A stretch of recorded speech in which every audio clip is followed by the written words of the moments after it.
In this tutorial, we're going to look at a different way of running queries in Access. Now, a student today asked me whether it was possible to run queries by just using code, and simply put, the answer is yes. And what I'm going to show you in this tutorial is how to create a button that will delete, in this case, customer records, without actually directly using a query. Now, I'll have to use queries to start off to cheat, and I'll show you that. But what I'm going to do is create a button here which will delete customers. So the first thing I need to do is to go over to my query and here create a query that I would normally use to delete customers. So I've got a query new, design view, choose my customer table that I want to delete from, add close, and now I'm going to add all the fields here and type my criteria in. Before that though, I'll change it to a delete query because I want to delete records. And in the criteria here, in square brackets, I'm going to type in, please enter the customer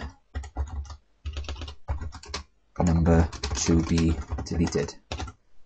And I close the square brackets. And I've shown this in parameter queries earlier on. Now, let's make that a bit bigger so you can see it. Now that's as far as I use this query, because what I do now is get the SQL or the SQL from this query, the structured query language, and I'm going to use that in my code. So what I do is I go to view and I change it to SQL view, and this gives me the SQL, the code behind the query. And I'm just going to make a copy of that for now. Then I'm going to close this down, note to save changes, and that's me done with my query. I've just gotten rid of it because I've copied my SQL, my SQL, and now I go over to my management switchboard where I'm going to place my button that's going to delete the customer records. Now you've seen this switchboard before in 2.29, so it shouldn't be anything new to you. And I go to design view, and now I'm going to add a button here. And I'm not going to bother with the wizard this time. I'm just going to cancel out of that. And I'm going to change this to delete customer. That's just the label. And I'm going to change the name of the button as well in other here to delete customer. And I'm going to close this box down now. Now what I need to do now is to put some code behind this button that will delete my records. So I right click, go to properties, go to event, and I want the button to work on click, so I go to on click here, click on this line, and I click on the three dots next to it. It gives me an option. I choose code builder, go to OK, and now I need to type my code in here that's going to delete my customer record.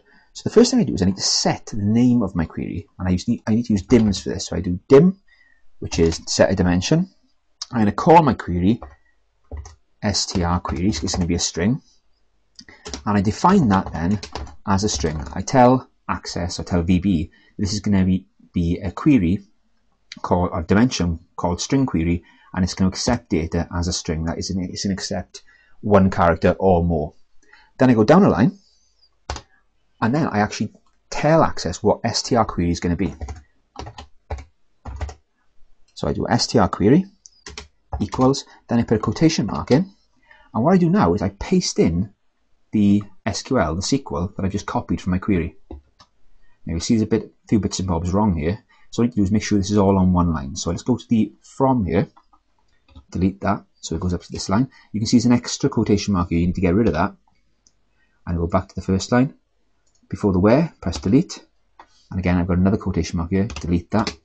So I've got everything now on one line. I've got rid of any extraneous quotation marks, and at the end, after the semicolon, I put another quotation mark. So I've got a quotation mark at the beginning. Let's go a bit further there. And I've got a quotation mark at the end, and then in between that I've got all the SQL that I need. And then finally, I do a little do command. So do command dot run SQL. So run the SQL. And what was the SQL called? Well, it was called str query. So what I've effectively done here is I've said, right, we can use a dimension called string query. This is string query. Now run it. And I close this down now. Close this button, properties down. And I go back to form view. And now I'll show you the table before I start deleting stuff. And I've got 20, 19, 18, 17, 16, 15, 14, and 12 as junk records I can delete. So I'll just go to this button now, click on it. Please enter the customer to be deleted. See, there's no query at all. It simply relies on the code, customer number 20. Click on OK. Go back to the table now, and you can see customer 20 is gone. It's just used the code. It hasn't actually gone to the query to do anything at all. This button is entirely reliant on the code. Now, one of the things here, you'll notice there are no warnings. It just deletes. And that's a thing that SQL will do. It's pretty brutal with the deleting. Because of that, you might want to actually use the SQL as part of a password protected routine. Now, you remember with a previous tutorial, 2.29, I showed you how to password protect a macro, so the macro wouldn't run until password was placed in. Now, you can use a similar thing with this setup here. All you need to do with this is to do the same sort of thing where you create, if I show you the password form here, you create a password form. If you need to look at this, go to 2.29. Here we are.